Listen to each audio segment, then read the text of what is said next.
Unprecedented Path of Exile 2 patch is controversial. I'm going to take a guess. I think I know what's controversial about it. I'm going to guess. You ready? And we're going to see if I'm right.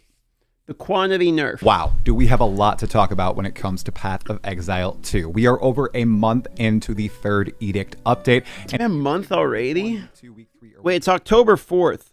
Oh man, it basically has been a month here. Let me turn it up a little bit. The game is completely changed. A few days ago, 0.3.1 dropped, and I avoided making an initial video giving my take on the update in full. I played it for very quiet. 1 second here. I'll turn it up. I played it for a few days, played a lot of Endgame on my monk, and now I want to give Look my at that take HP in full, bar, as well as the opinion of the overall community on this literally game-changing patch. So, as always, the timestamps are in the description below if you are interested in a specific subject. Expedition 33 music is using, right? What's happening with Path of Exile 2 if you've moved on, or if you're one of the 80,000 plus who are still playing every single day on Steam and just want a little bit of insight. I thought he was going to say Megabonk, bro. Megabonk is beating Path of Exile 2 right now. It's also beating Borderlands. Reception. First, we're going to start with the controversial, then we're going to move into the good, and then we're going to get my overall thoughts on the patch and the future of Path of Exile 2 at this present moment, and a little bit of a news drop on some other ARPG goodness. There is quite the phenomenon. Oh my goodness. There a little bit of Chapel Rome for you. There's a little bit of a phenomenon going on in the ARPG scene that I need to talk about. As always, if you like the video, want to support the content, make sure to hit the like button and subscribe to the channel for all Path of Exile 2 news, updates, and more. So, first of all, I can confirm this is the most consequential mid-league update in the history of either Path of Exile 1 or Path of Exile 2. 0.3. There's no way this is the most controversial. No shot, right? This the most controversial mid-league patch? It's not really even that controversial, right? I mean, it's kind of like people don't like the... Okay, anyway, let's hear him out. Let's hear him out. One, that's completely revamped the endgame structure of Path of Exile 2, and I'd argue it's for the better. However, there have been some very controversial and polarizing changes introduced, either intentionally... I mean, just off the top of my head, dude, in one of the first mid-league patches we ever had in Path of Exile 2 was nerfing, like, the freeze elements proccing all the time, nerfed a bunch of builds. People didn't have the gold to respec, and everyone got very angry that their builds were getting bricked. This happened a couple times. So that's just right. I mean, that's consequential. I thought he was saying controversial. Okay, consequential. Okay, all right. Dude, it's all easy. Controversy, consequential, all these. I can't memorize that many English words. Okay, consequential actually is, okay, that is actually accurate. Controversial was, I was going to be like, nah, like, there's no way, dude. It's not that controversial. But consequential is actually a big patch. All right. Or accidentally. Con this, con that. Games. Let's talk about the first, which is the removal of rare monster icons on the minimap. This came as a shock to some. It was expected by others.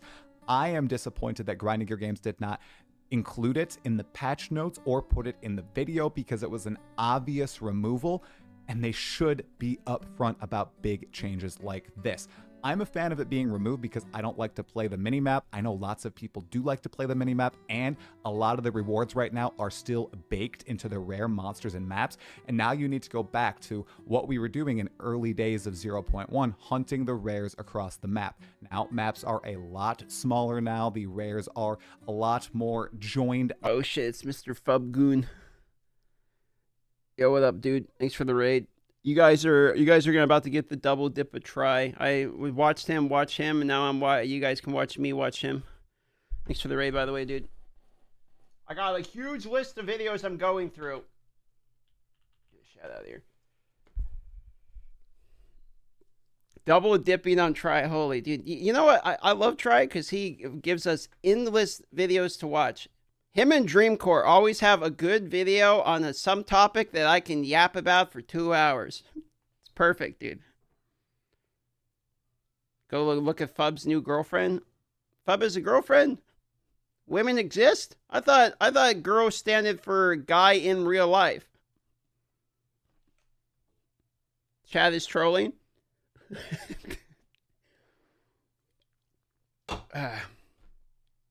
What am I getting linked here? Apples not your Okay, alright. Nope. Not happening. Up throughout the map on the way to the map boss, but still a change like this should have been communicated to the players, and it has caused a bit of a rift in the community. There are some people who think it should not be added back and enjoy it being gone. They don't like the way it made their brain think, the way it made them play the game, and there are those who would really like. So the rare mob thing is very simple. All the juice is in rare mobs. You want to hunt down and kill the rare mobs. If you're trying to juice the maps, the rare mob icon was nice because you could go right to the rare mobs and kill the rare mobs. The maps are actually really large in PoE 2, so it's not like PoE 1 where you're having smaller maps where they're kind of more condensed and it's easier just to wipe the map. So having the rare icon made it easier and saves you time because you can just go kill the rare mobs, and the non-rare mobs don't really have anything at all. That who gives a fuck about where the white mob's going to drop. So you just go kill the rare mobs and GG, you're done. That would be the logic for me as to why people still want rare mob icons. I kind of understand why they were removed because it's a philosophy thing where it's like we don't want to have the rare mobs show all of the time in the future going forward, since it was kind of a band-aid fix. I'm not like salty about the change or anything. I get the philosophy behind it, but it was nicer to have them than not have them from a player perspective, basically. It back. They loved using the mini-map to plan out the most optimal route to find those rare monsters. Not to pause again, but I think that the rare mob icon thing is probably the most perfect example of like when something's out of the bag, it's really hard to put it back in the bag. Like if you allow for something to happen, taking it away and like being like, nope, this was a band-aid fix. Like even band-aid fixes, you have to be really careful about what you're allowing into the game and then removing the game, because it feels terrible to have something removed. So like I think it's a pretty good example of one that like people will get over, and it's not going to like ruin the game, but it is an obvious example of like when there's something you have and you take it away, like it feels kind of bad. Well, I'm in the middle because I didn't like it. I don't want it to come back, but I do understand that it was valuable to a huge swath of players. So I have a middle ground idea, plus a bunch of other interesting ideas that Grinding Gear games might be able to use. First and foremost, why not just add it back as an option? It's like having your health and mana bar over your character. It is optimal to play that way, but because they don't. So it is. It's because it's optimal to play that way. I mean, like it's an optimal thing that they don't like, basically. So if it is in the game, you'll feel required to play with it in the game, and they probably just don't like that style of gameplay, and they want to design the game going forward without that being in mind and without that being on the forefront of everyone's like consciousness of like hunting down and killing the rare mobs always. Also, now that map completion doesn't require rare mobs, they probably don't want people to feel like they're getting baited by having to go kill rare mobs. It would be a skill and knowledge issue for new players, but if they see other rare mobs, they're probably going to run around thinking they have to kill the rare mobs. Maybe they just don't want that. It's like a clarity thing. I understand the logic. Now, as someone who like plays the game all the time, it's way nicer knowing where the rare mobs are, though. I don't use it because I don't like the UI clogging up the screen. I don't want to be watching my little red bar above my character the entire time. I want to look at the actual monsters, what's going on, and the environment around me. There is another option as well. How about if you get near a rare monster, it appears on the map, and if you leave that rare monster's vicinity, the icon stays on your map, much like breach hands. So if you accidentally zoom past a rare monster, it stays on your minimap, and you'll be able to go back and find it later on. Yeah, after discovering the rare something. My community did also have some pretty interesting ideas, such as adding rare monster icons back if you're wearing a headhunter, adding it back as an Atlas passive node where you can slot it and it will then show you rare monster icons. Maybe if you use a tower, all the maps in the vicinity then show rare monster icons when you load into the map. There are a few other funky ideas like that, but I prefer the first two if Grinding Gear Games decides to add it back. Honestly though, if they add it back, it needs to come with the option available, because I so enjoy not needing to look at the minimap to try and find those rares, or just being distracted by that on my minimap. I've heard lots of opinions on this matter. I'd love to hear yours in the comments below as we move to the next controversial change that happened with 031, and that is juicing. So, towers no longer juice maps using tablets. You juice the maps using tablets, each individual map. So now you can juice any map you want, every single map if you would like to. You don't need to look for a tower or a 2-tower setup or a 3-tower setup. Okay, so I feel like if you don't like the current setup, it is mostly a numbers argument about the ceiling of the juicing. For me personally, I fucking hated trying to find overlapping towers. I feel like the rest of the debate is around where the ceiling should be on juicing and whether or not it's lower than it currently is. But I would way rather be able to just put tablets in and get the juice as opposed to like finding multiple overlap towers. Because I'm about to finish my quad tower overlap setup. And when that drops, and I'm done with the quad tower, I've completed all the maps, everything else is going to feel terrible, basically. You can just go in, juice the tower with your elks, with your exalted orbs, and with your tablets and have fun. Well, this also means that the ceiling for juicing was lowered. The ceiling was lowered and the floor was raised. So for the ultra juicers, the people who want to get as much currency as possible, that ceiling has been lowered. But here's the reason why, everyone. While people are upset that the ceiling is gone and you can't get as much quantity. Isn't this just an EA problem? I'm not necessarily convinced it's a problem. I think it's mostly just, it's a balance change. And with balance changes come opinions about whether or not the balance change is in the correct direction. Again, it's a taking away thing. So if you're taking away the ceiling of the juicing, the people that are able to juice to the ceiling are going to be, not as happy about removal of the ceiling. I am in favor of bringing up the floor to make it easier to juice. However, I think the complexity of what you're doing with the juicing should be the ceiling, not just the raw number and trying to RNG into towers. So what I like about PoE 1 is even middle of the league, someone will figure out a new juicing strat like happened with the Blight last league in PoE 1, Secrets of the Atlas. And so someone will figure out a strategy from the complexity that the scarabs add, and then that strategy will get adapted in the marketplace. I like that more than it's just like, hey, I found 5 towers. Like, the RNG shouldn't dictate the ceiling. The figuring out the combos and knowledge of the interactions of those combos should dictate the ceiling. That's kind of my take on it. So it's like, I don't really think this actually matters, because this is like a symptom of the issue, which is that juicing only really seems to be associated with the RNG of getting the right tablets and the ceiling. Like, there's not skill in juicing. It's just you get the right fucking towers, or at least you used to, and you get the right shit on the waystone, and then you go. You can argue the same thing is like kind of there with, like rolling it was the tier 16.5 maps and all that secret as you sit there and like chaos spam to try to get the right stats, sure. But like, at least there's some knowledge behind it, and then the scarab interactions, etc. That's kind of like my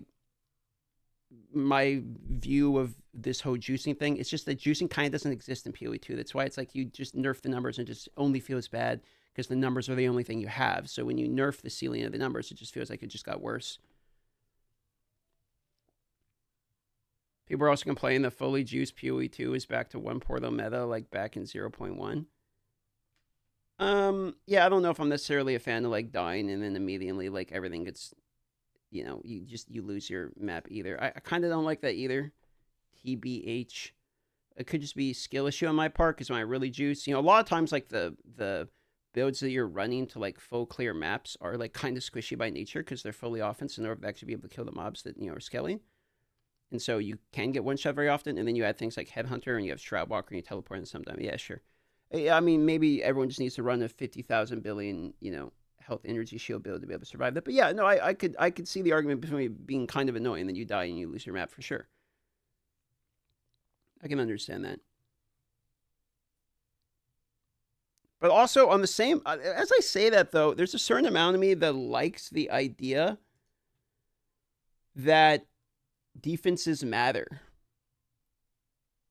Like, I normally play hardcore where defenses matter. And the more that I've been messing around with softcore, the less I feel like I actually care about defenses like at all. And then I get to a position in PoE 2 now where as I start into the juicing, the defenses kind of matter again. So, so I part of the thing that made me really fall in love with PoE 1 in particular, was the mini game of figuring out defenses. Like, how can I fit in spell suppression? How can I fit in my resistances? How can I fit in more life? How can I fit in endurance charges? Like, that mini game in particular is what really made me fall in love with PoE 1. That plus the actual mini games of like, here's Blight and here's, Toda or whatever. Like, I really liked that style. So I don't really ever feel that I'm playing a mini game of defenses in PoE 2. I kind of feel like I either am playing Energy Shield or I'm not. And if I'm not playing Energy Shield, then I'm just going to build a lot of fucking damage. I guess armor, like elemental armor and life, is supposed to be a little bit better now, which is all right. I probably need to like be a little bit more experienced with that for this league in particular. But I don't really feel the same like pressure in figuring out my defenses in the same way. I feel like Energy Shield is so much better. I just wish I was running Energy Shield all the time. Or you run Energy Shield, but then you run Evasion, you run Ghost Dance. And like that's like kind of it. Armor at the higher end is insane right now. Yeah, that's why I hear. I probably need to do a much larger armor, but I haven't really gone into the warrior stuff too much. Anyway, let's continue. Or pack size. The fact is, you no longer need to search for these multi-tower setups. At most, you need to search for the cleansed maps if you're looking for currency, but if you don't even care about that, you can just put in your tablets onto every single map. You can juice every single map. Yeah, I do like that better. That is a huge win. Sometimes I know it would take 50, 60 maps before you found a 3-tower setup. I never partook, but the people who did and are upset about the lack of juicing available now, they don't realize that now you can just do it with everything you play. Some people also think there may have been some rarity changes, some hidden changes going on here, and that is a possibility. I mean, they didn't include the rare monster icons being removed. Maybe there were some other changes in the background as well. I just say to GGG, please, I respect your transparency. I love you guys as developers.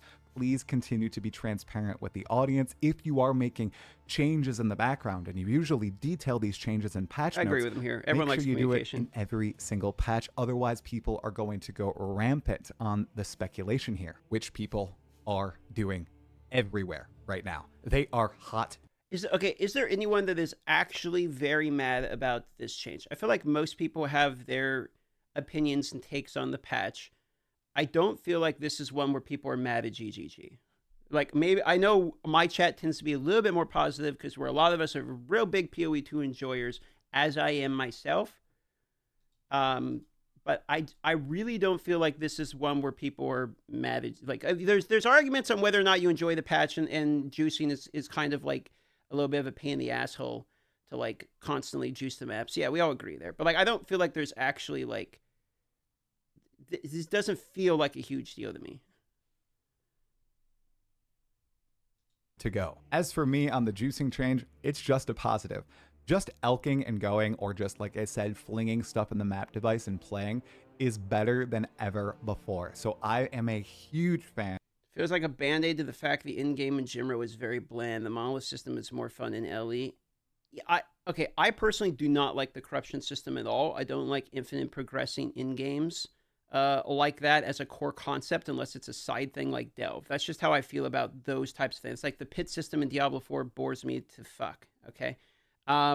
That I like the concept of static bosses you try to defeat, because then I can at least have an experience of defeating a boss, and I know when someone else defeats the boss, I know exactly the experience that person had and how far they pushed and stuff, because we have a static. Not Delve enjoyer. I do enjoy Delve. I'm saying I like those types of situations as a off-brand of the main game itself. I don't necessarily like infinite progression systems to be a primary direction of an in-game focus in an ARPG. That's just kind of where I'm at with like the infinite progression ones anyway.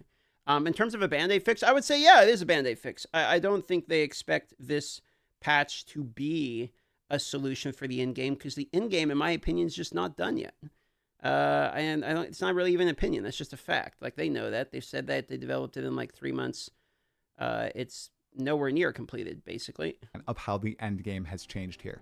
Towers, gone, didn't care about them before, and now I'm just getting a lot more content in my maps with the mandatory 1 to 3 that Grinding Gear Games adds in, and then I'm just running with tablets constantly, and usually 3 tablets because I'm running 6 mod maps, which nicely segues us into the next topic of discussion, the final controversial one I'd like to speak about before getting into the good stuff, the wins, and that is punishment in Path of Exile 2's Endgame. We all know I am a glutton for punishment. I do want the game to be hard. I love how hard the bosses are. We'll talk about that in a second. But right now, does Path of Exile 2's Endgame punish you too much? Well, this post outlines it very well. Gematria says failing a map has too many downsides. You're being punished for failing a map by you lose a charge on all tablets, you lose the Waystone, you lose XP, which is perfectly fine with the 75% XP loss omen of amelioration, by the way. You have to run a map without any bonus content in it. It's the last point I have an issue with. I think you should be able to apply the tablets to the maps you failed. If I die, I already have more than enough punishment. Right now, if I fail a map, I will run the map again with a T1 Waystone. I don't think that's how it should be. And Sanitized Bird adds in, the downside I hate the most is doing the map again for no reward just for pathing. If I fail a map, let me continue on to the next node. Stop making... I'm cool with continuing the node idea. I feel like there should be pushback. Like, death should obviously have a penalty. There should be pushback. I was thinking back to PoE 1 and my experience in PoE 1. Like, I lost a lot of the maps last league because I wasn't building defenses as much as I should have on my Mana Boy. And that would be like a couple div loss if I failed the map when I was trying to do the Blight run, or I failed the Blight defenses. So, and I didn't really have a problem with it then. And I'm trying to think why. Like, it sucked to lose the map. I got angry when I lost the map, but I wasn't angry at the game. And I'm trying to diagnose why in particular it feels different in PoE 2 versus PoE 1. As PoE 1, I get kind of annoyed that, like, I fucked up and died. And in PoE 2, when I die and lose the map, I get annoyed at the game. I do notice that about myself. I can't quite put my finger on why I have that feeling.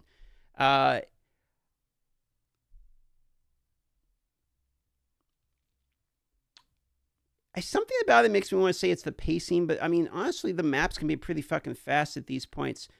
It might be the amount of setup, and it also, the amount of setup required on the map. It also might be the feeling of, because the Atlas itself gets consumed, it might be the consumption of that setup on the map in particular.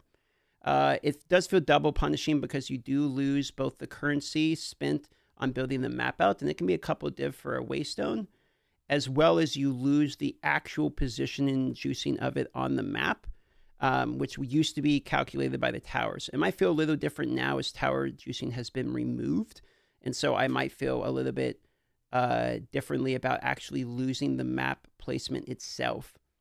That could potentially be itself. PoE 1's so deep, you blame yourself for not knowing things. PoE 2 is shallow and at times laggy and buggy, so you blame the game. So it felt like to me, well, there's definitely times the lag and bugs of it have played into that equation. I would agree with that. I don't know if it's... I don't feel like PoE 2 is, like, shallow. I would say I do feel like there's less defensive opportunity. Where, like, I was talking about this earlier, but I do feel like a lot of times when I die in PoE 1, I'm thinking, it looks like I really need to build my spell suppression at this point. Okay, well, I need to, like, do this next upgrade. In PoE 2, when I die, I feel like the answer is very often like, shit, I should have had more energy shield. That could be part of it as well. It's just because you can't run the same map layout as much as you want. Honestly, I would have agreed with you in 0.2, but I find myself not caring as much about the map layouts this league. I feel like because there's more variety in it, when I get a bad layout, I don't think, this fucking layout again. I just think like, oh, it's Meyer. Like, okay, well, we'll get past this one. And then I'm just kind of on to the next map. Like, I'm not running... I think it was the repetition of running the dog shit maps consistently over and over and over again that was kind of bothering me. I think that's the map layout doesn't really bother me anymore. they definitely improved that in 0.3. I'd say mostly because of the variety of the maps. There are still bad map layouts, absolutely, but it doesn't. I'm not finding myself consistently getting pissed off by the map layouts. Me waste my time. Enraging Panic adds another good point. The real downside is the node being empty when you fail it. People may not remember, but the original design was that the node became dead and you couldn't run it again and had to go around. That is crazy. 0-1 was crazy. Okay, Exiles. That way. They have a point. After playing the new Endgame for about 10 hours the past few days, late into the night, I agree. Dying in a map right now is too punishing. You have limited portals when you're juicing it to the maximum, and when you fail, it feels horrible. Yes, you should be punished in some way for failing. You want to build a well-rounded character, but the punishments here have stacked up. I am perfectly fine for the hardest content in the game being the most rewarding and the most limited with the one portal thing, but all the other downsides just suck, and it makes traversing the Atlas so much worse. I'm on their side with just flinging in a T1 Waystone. I flow in a white T15 when I fail a map, and it just feels bad to run. It's like a walk of shame. But what is the solution here? I'm not quite sure. What are your thoughts? Let me know in the comments. I just think there's too much punishment ongoing in the end game. Now, I do think punishment should remain, but it should be toned down just a little bit here. I think maybe just being able to continue juicing it with tablets is the way to go. Running that empty map really is the bad feeling. Okay, one more bad thing. I'm also still crashing. The crashes suck. We don't need to go into performance. Are you guys still crashing all the time? Games, fix them before 0.4, please. I'm really not now having here's a little bit of glazing crashes for grinding your games. The end game, so much smoother. Elkin going is incredible. I can just play at my own leisure. I don't need to do a whole bunch of micromanagement. I like that every single map has a boss in it. And oh my goodness, Exiles, the boss. Completely agree about the boss. Like having a boss in every map does feel a lot better than me because I can just rush the boss. Then when you figure out the layouts of it, you kind of figure out where the bosses are. So you can kind of just rush the boss and do the boss. It does make Traverso in particular more enjoyable. Now are challenging. I love it. I'm running into bosses with 10 million HP, 14 million HP, depending on how much I juice the map. These T15 bosses fight back. Not only are their abilities powerful, but I actually get to see them at the same time. They are engaging fights once more. So now you're ping-ponging in Path of Exile 2's endgame between the zoomy, yes, the zoomy gameplay of mapping, fighting abyssal monsters, all the rare monster packs, all the other mechanics are quite zoomy in Path of Exile 2's endgame. And then you hit that hard block at the boss where you have to engage with all of its abilities. Watch those tells, actually learn what it's doing. A lot of the Act 4 bosses that I whipped through on my initial campaign run, I'm learning their mechanics in endgame now, and I love that. Of course, this is going to affect the above average and below average player the most. The absolute sweats will not be affected because they're already doing 10 million, 20 million and above damage. I feel like some of the responses always skewed a bit with mid-league patches. Because if it's something that affects primarily, this is a nerf only to the mega juicers, like the top end of it. And because of that, and it's mid-league, the people that are still playing are actually those people too. So you're going to get a little bit of a survivor bias here of the feedback on how people feel are the people that are mostly positioned to be affected by this nerf as well. It would be like if they launched a patch day one that made league starting, like the campaign and tier 1 maps, harder. The people are mostly in that part of the game, and it would affect them more, and you would hear more feedback about that as well. That doesn't discount the feedback. I'm just saying you will see a larger chunk of feedback as it disproportionately affects that side of the player base at the moment. Most of the people that this change benefits are probably not playing the league anymore as we're a month into the league. So they won't be feeling the impact of this change as much until the start of next league. Per second to these bosses. But for me, I'm getting 1 to 3 minute boss fights now, depending on the modifiers of the Waystone. Yeah, the bosses are crazy, dude. The bosses are crazy. I love this sort of design. This is the balance we're looking for. Okay, very simple take. I actually like that bosses are harder and that they actually are like, oh shit, I'm kind of getting my ass kicked. I like that. However, because bosses are now mandatory in the map, you need to have the juicing of the bosses be correlated with the new difficulty. If the bosses are more difficult and mandatory, the reward for killing the boss should be increased. I don't feel like boss juicing is really, something people are doing, nor do the drops from bosses feel that great. I would think that we probably have a baseline increase for the rewards from the bosses to be correlated with the new mandatoriness of fighting bosses, as well as the increased difficulty of the bosses. If that happens, I think that that's pretty much a W for everybody involved, I would believe. If we're not going to get meaningful or engaging combat with the packs of maps in Endgame, at least we can have it in the bosses. I hope this isn't a bug on Grinding Gear Games' end. I hope it's here to stay, and I yearn for it to be switched to the pinnacle bosses as well. Because if you have been playing, you might notice that the map bosses, especially the deadly or powerful map bosses, they're quite hard. They're quite tanky. But if you go on over to Zesht or the King in the Mists or any other endgame boss, even the Arbiter of Ash, they are weaker than map bosses now. They have less hit points on their Uber 150 Splinter. If you're comparing 10 out of 10, first of all, they're not Uber. So that's one part I was going to talk about.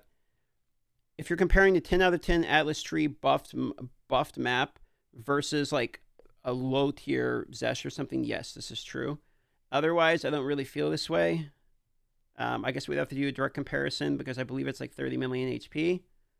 So to me, I don't feel like that's as correlated. However, or actually it's 12 million, isn't it? I believe it's 12 million on the tier 3s now, and it's like 3 million tier 1s. However, I think part of what we're forgetting here is there aren't Uber bosses in the game yet. So I don't want to do this like, snip, snap, snip, snap. How many vasectomies can one man endure? Like buff the bosses, nuke the bosses, buff the bosses. Because we are kind of doing the Diablo thing here a little bit of like buff, nerf, like the same thing over and over again. I think a lot of the issue is like we don't have Uber bosses yet. Uber Arbiter is technically the only Uber there, and it doesn't really feel like an Uber boss if we're being honest. It's just Arbiter with more HP. I think we're missing more bosses. Like have more mechanics for higher end bosses, make Zesht or whoever else is going to be the next one. Like I think the bosses are in a fine place for introductory, like beginning pinnacle bosses. Yeah, missing more in general. Yeah. Like I'm not really mad about the positions of the pinnacle bosses currently, because I think this is the equivalent of like if all we had in the game was like Quest Exarch or something. Like they just fall over and die. They're not really that strong. I think we're missing the back half of the pinnacle boss versions than regular T15, T16 map bosses, and something is wrong with that. They need to up the scaling of those bosses. I really hope the scaling of map bosses was not an accident, and that in 0.4 or an upcoming 0.3.2 patch, they buff the pinnacles to match the current map bosses. However, the map bosses do have two problems, okay? Let's lay them out really briefly here. One, some of their auto attacks just one-shot you. Some of the auto attacks are obviously overtuned, and I've been one-shot by some basic just swings. I'll get hit by a massive slam, and I'll almost die. I'll live with a few hundred hit points, but an auto attack will take me from 4,000 energy shield, 1,500 life to 0. That seems like it's a tuning thing. Hope Grinding Gear Games fixes that soon. The other is some of the rewards do not match how long these boss fights take. I think that they need to juice up the boss rewards a little bit at least to match what you're getting from the rare monsters and the rest of the mechanics in maps. Once they do that, I think bosses will just be in such a good place. I'm so excited to do a completely fresh run with trade enabled in 0.4. I would say in SSF, that's probably a little bit too time consuming for myself. Once we get a fresh start with this brand new endgame with maybe the Druid, knew I'd get it in the video, enabled, ooh, Path of Exile. Oh, dude, the Druid is so fucking sick. Like, I really hope that they don't get, like, the numbers and the scales wrong with it, because, like, imbalance, because after what I saw, it's like, if I really, really hope for them that the talking point is not this balance sucks and the numbers are bad. I hope that's not the talking point, because what they have done with the Druid is so unique and cool. It's so much better than any other Druid I've seen in any other game. So 7 damage druid. Yeah, exactly. I really hope that we don't have a situation in which the main focus of it is the balance is incorrect with the druid and he just does dog shit damage. Because they have, I mean, the animators and the designs and all that, they've really made the druid unique and cool.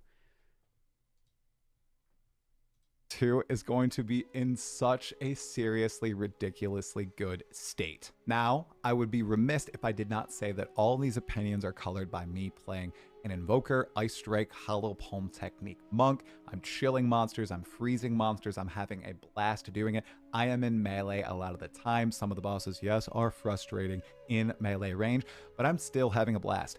Are you enjoying the new boss structure if you're still playing as much as I am? And if you're not playing, does this sound enticing to you?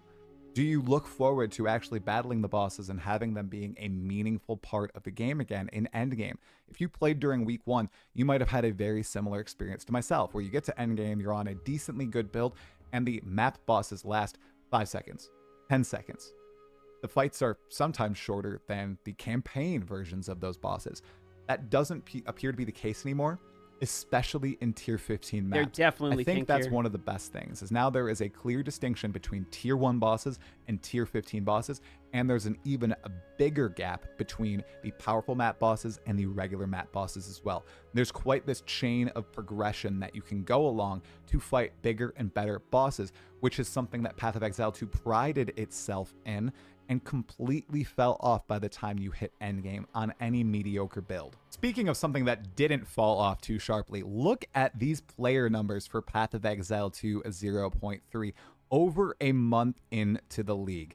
Last week, we hit a peak player count of 108,000 on Steam alone. Remember, it's on consoles and standalone. I play on standalone.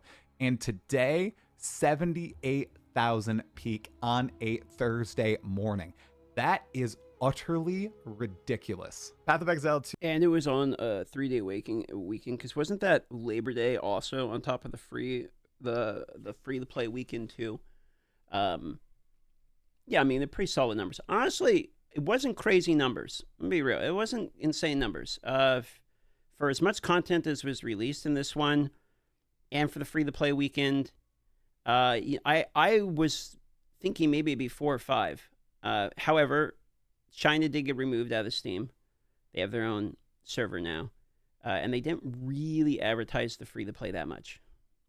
So there is that side of it. But I would have thought maybe some bigger numbers for the league, but it's still like a 50% jump over last league. Seriously has some legs, and I do think the game is just going to continue getting better and better and better. I love that they did not abandon 0.3 and move on to Path of Exile 1 3.27, which releases at the end of October, and instead got this endgame retention was shift way better, patch 100%. out. It's putting everything in an excellent spot for 0.4, which, let's talk about that very briefly. 0.4 numbers were insane. What are you talking about? I'm not saying they were bad numbers. I was expecting it to be larger due to free to play combined with the new campaign launch. Compared to what we had at launch, I was thinking maybe 4, maybe 5 on the higher end of it. Compared to the fact that China was actually being removed from it, it is pretty good. Compare them to PoE 1 and launch, it was over double. Yeah, and if I compare it against, I don't know, just some random indie game we could pick off Hero Siege or something, like it was huge. So comparing it to that doesn't matter. I'm saying compared to where it was in Dawn of the Hunt, I was thinking maybe we'd have even more. I'm not saying, I feel like you're not listening to what I'm saying. I'm not saying they were dog shit numbers and it was bad. I'm saying I thought personally it was going to be larger, okay? Being pinned as the end game expansion for Path of Exile 2 so far. I reckon it'll have one class, whether that's the Druid or Duelist and swords in it, as well as a significant content addition to Endgame. That's the wording of Jonathan in the latest video about Path of Exile 2. This was setting up Path of Exile 2 for a mechanically sound endgame, removing towers from the use of tablets, giving you more control and freedom over your maps, allowing you to play what you want to play. Well, in 0.4, they're going to be focusing on adding content to the endgame. So for those you expected personally, it was never going to be as big as initial launch. There's no new class. Yeah, as big as initial launch, I would agree. That's 5.5. And like I said, with the removal of China, However, with some of the biggest complaints was having to redo the campaign in Cruel. So the campaign getting added was a huge portion. It was the first actual official league, and then we had free-to-play weekend. The game has always been paywall before. This is the first time you could actually do it for free. On top of, in the U.S., it was a 3-day weekend on Labor Day. It was a holiday. So all of those combined, yeah, I expected, like I was thinking 400,000. 350 is pretty good, and the retention is definitely better. But like I was thinking maybe a little bit higher than that, due to the nature of the free-to-play being in there also. Of you who are new to Path of Exile, maybe you didn't play Path of Exile 1, Path of Exile 2 is your first experience with grinding gear games and their additions to Endgame. Well, here's what might be in store. Multiple new pinnacle bosses, a complete shift up to the actual Atlas system itself, perhaps a brand new storyline, a bunch of new ways to edit items, maybe some influence types with some powerful modifiers, a bunch of new uniques, and of course, we're probably going to get our... Okay, let's be real. Here's what we need in 0.4. We need better ways to modify the maps in 0.4 to be able to be more unique and less samey every map. Basically, let's call it what it is, something like Scarabs. We need an actual new league mechanic, just like we had with the Abyss. We need another one of those. We can't hold off the pressure on that and have another like Wisp situation. We need another league mechanic. We 100% need the third trial of Ascendancy, so we're no longer having to run Trial of Suck My Ass and Chaos Trials. A lot of people don't like literally both of those. So we need the third one, which we all know looks like Toda, right? So Toda being added as well would be dope. Hopefully that's also not the league mechanic. We need new weapons, because with new weapons comes new skills, and with new skills comes new builds. If we get all of those things, I'm cool with 0 additions to crafting. You know what I mean? Other than what would come with the league mechanic. Also, we need a little bit of a minor rework for Expedition, as I feel like Expedition in particular is underwhelming currently. And it could use a bit of juicing, both in drop form as well as reward form from the Expedition shops themselves, as it's really hard to get the better modifiers. It should scale much higher with your leveling of your character. I proposed one solution to them I sent over, which was when you recombinate an item, it becomes a magic item. As opposed to a rare item, it descales it down to magic. And they didn't really like that. They thought it had too much agency, which I can understand the argument, but it would immediately then make Expedition good, because my argument was it would make tier 5 rare drops more valuable. Rare drops are dog shit right now, no one cares. So if you had like tier 5 rare drops, you could take drops and you could put them together, and then you would still have that 0.9% chance or whatever crazy low it is to try to actually slam a good item becoming a magic item, which would then give you both a reason to pick up rare items more, as well as give some priority to Expedition. That was sort of like my solution to that. They thought it's OP. But, I do think Expedition could use a little bit of a buff. Running logbooks are worth like 1 div per. Yeah, and that's fair. That's a fair counterpoint.